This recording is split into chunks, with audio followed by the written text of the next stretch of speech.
continuidade, agora nós vamos falar do presente simples, tá? Do simple present. Dessa vez eu fiz diferente, já deixei copiado aqui pra gente ganhar tempo. Então vamos lá. Antes de tudo, o que é o simple present? Ele é o presente simples, tranquilo? Então se ele é o presente simples, isso quer dizer que ele precisa acompanhar fatos, hábitos, rotinas, qualquer coisa que acontece comumente, tá? Sempre que você estiver falando sobre horários, sobre datas, sobre coisas que acontecem, tá? Lembrando que coisas que acontecem, não que vão acontecer, coisas que acontecem em uma determinada rotina, beleza? Se eu tenho um hábito, consequentemente eu tenho uma rotina, tá bom? Se eu tenho um fato, teoricamente eu também tenho uma rotina, beleza? Então, quando eu tiver he, she e it, as regras são diferentes, as regras funcionam de maneiras diferentes. Como? A primeira, consoante mais y. Então eu vou retirar o y e adicionar es. Por exemplo, study. Vou colocar aqui, study. Esse meu study, aqui ó, consoante, beleza? Mais o y. Fechou? Se eu tenho uma consoante mais o y, o que eu vou fazer? Eu vou arrancar esse y daqui fora e vou colocar es. Então, studies. Beleza? Mesma coisa vai acontecer aqui, por exemplo, com o meu amigo Cry. Deixa eu tirar minha carinha feliz aqui. O meu amigo Cry, ele passa a ser cries. Beleza? Por quê? Porque aqui eu tenho uma consoante mais um y. Então eu tirei o y fora e adicionei es. Tranquilo? E aí depois vem uma regrinha que tem essa maneira da gente decorar, né? O show da Xuxa é chato seu Zé. Por quê? Sempre que terminar em O, em S, em X, em CH e SH também, tá? SH também, vou até colocar aqui, ó, SH também, e o Z, né? Então, ó, O, S, X, CH, SH, Z. O SS também, só que o SS já termina com S, então não tem por que colocar. O que eu vou fazer? Eu vou adicionar ES. Beleza? Então aqui eu adiciono ES. Por exemplo, wash vira washes. Beleza? Do, que é o próprio verbo irregular, né? A gente vai aprender daqui a pouquinho. Ele vira does.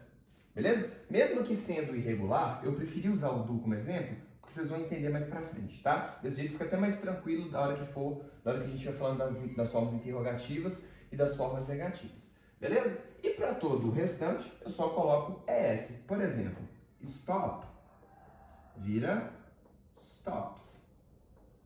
Beleza? Lembrando que essas regrinhas aqui precisam obrigatoriamente acompanhar he, she e it. Beleza? Vou colocar os exemplos aqui. Então vamos lá. O que aconteceu aqui? Nessa situação, eu tenho o verbo to study. Beleza? Tem o verbo estudar. Só que o meu sujeito aqui, deixa eu pegar a caneta vermelha, o meu sujeito aqui é o he, certo? Então, se é o he, eu preciso conjugar dessa forma aqui. Então, studies. Aqui, ó, consoante mais y. Tirei o y, coloquei es. Beleza? Mesma coisa aqui, ó. She plays soccer every day. Ela joga futebol todos os dias. Mesma coisa, ele estuda todos os dias, né? Então aqui, como esse play não está em qualquer nenhuma regra que a gente já falou anteriormente, só coloco o S, beleza? Não termina nem em consoante mais Y, nem em O, SH, CH, X, Z, S, enfim, beleza? Então, só coloquei o S no final. E a mesma coisa aqui, ó, she washes her car every Sunday. Então ela lava o seu carro, não é a minha tia porque ela não lava carro, porque ela é uma porca. She washes her car every Sunday. Então ela lava o seu carro todos os domingos. Beleza? Então aqui eu tenho uma rotina. Aqui, ó, terminou com SH. O que eu fiz? Eu coloquei o ES. Por quê? Porque é o she. Beleza? No próximo corte aqui eu já volto com as regras normais quando eu tiver outros sujeitos. Sempre que o meu sujeito for I, you, we, they, ou seja, não sendo he, nem she e nem it, eu somente, adiciono o verbo no infinitivo sem o to. Por exemplo, I play soccer every day. Então, eu jogo futebol todos os dias. Eu não vou colocar I plays. Por quê? Porque não é nem he, nem she, nem it. beleza? You work late all Fridays. Então você trabalha até tarde todas as sextas-feiras, né? Mesma coisa aqui, ó, não é works, é work. Por quê? Porque o meu sujeito nesse caso aqui é you. A mesma coisa aqui, ó, they study. Beleza? Por que study e não studies? Porque o meu sujeito é they. Tranquilo? Então, essa regra aqui, eu não quis nem apagar para já deixar. Essa regra de colocar IS, S, enfim, todos os outros possíveis, somente em casos que o sujeito for he, she e it. Tá? Então, aqui ficaria somente assim, ó. Somente cry. Beleza? Só o cry. Fechou? Então, para eu utilizar aquelas regras que eu citei anteriormente, eu preciso dos sujeitos he, she e it. Se o meu sujeito for I, you, we, they, eu não uso, tá? Eu só uso se for somente he, she e it. Tranquilo? E aí vem a forma interrogativa e a forma negativa, que é bem tranquilinha. Quer ver? Ó, como um passe de mágica. Tadã! Enfim. Nas negativas e interrogativas, eu preciso seguir a seguinte regra, tá? Eu uso does not ou doesn't, do not ou don't, beleza? Lembrando que aqui é a mesma coisa que aqui e aqui é a mesma coisa que aqui, só abreviado, tá? Inclusive doesn't e don't é mais comum de ser utilizado do que does not e do not, beleza? Que é uma forma mais formal, aqui mais informal, tranquilo? E aí, antes de tudo, eu preciso entender com quem que eu uso, né, o do ou does. Seguinte, sempre que o meu sujeito for I, you, we, they, eu uso do, tranquilo?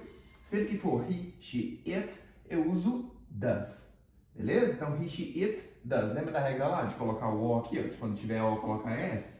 Pois é, mesmo esse aqui sendo um verbo irregular, mesmo do, né, sendo um verbo irregular, eu posso seguir essa regra de colocar o ES no final, porque ele termina com O, tranquilo? Então, na forma negativa, lembra muito o verb to be, só que com uma diferença.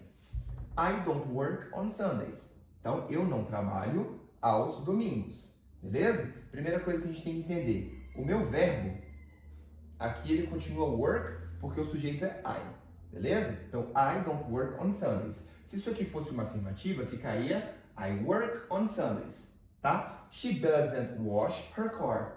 Igor, cadê o ES aqui?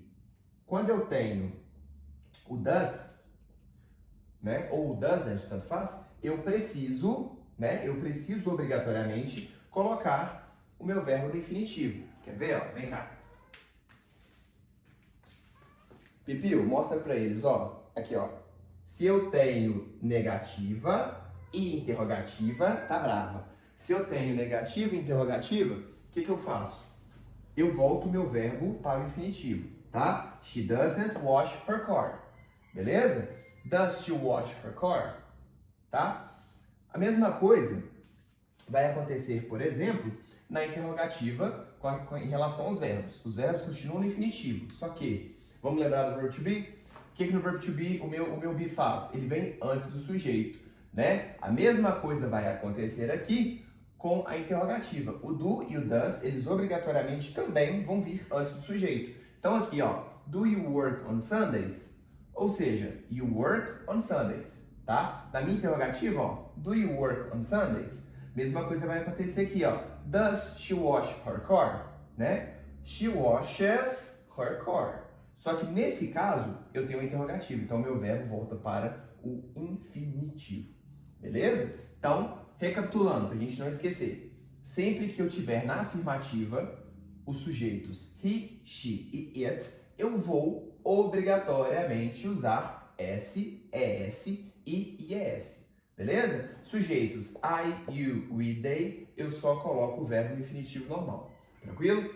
Na interrogativa e na negativa, eu vou ter o oposto, né? Eu vou ter a presença do do e do does, beleza? E em casos que eu tiver he, she e it, eu vou usar o does, ao invés de colocar S, ES e IES, tá bom? Porque o does aqui, o auxiliar, já está fazendo o papel de indicar pra gente que é um presente simples, tranquilo?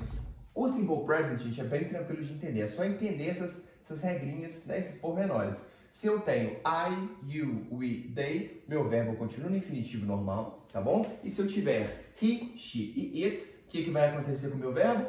Meu verbo vai ter a adição do S, ES e IES. Tranquilo? Na forma negativa, por sua vez, e na forma interrogativa também, eu vou ter a presença do do e do does, beleza? O do sempre que for I, you, we, they, e o does sempre que for he, she e it. Então, se eu tenho a presença do he, she, it, eu uso o does ou doesn't. Se eu tenho a presença do I, you, we, they, eu uso o do ou o don't. Nesse caso aqui, do not.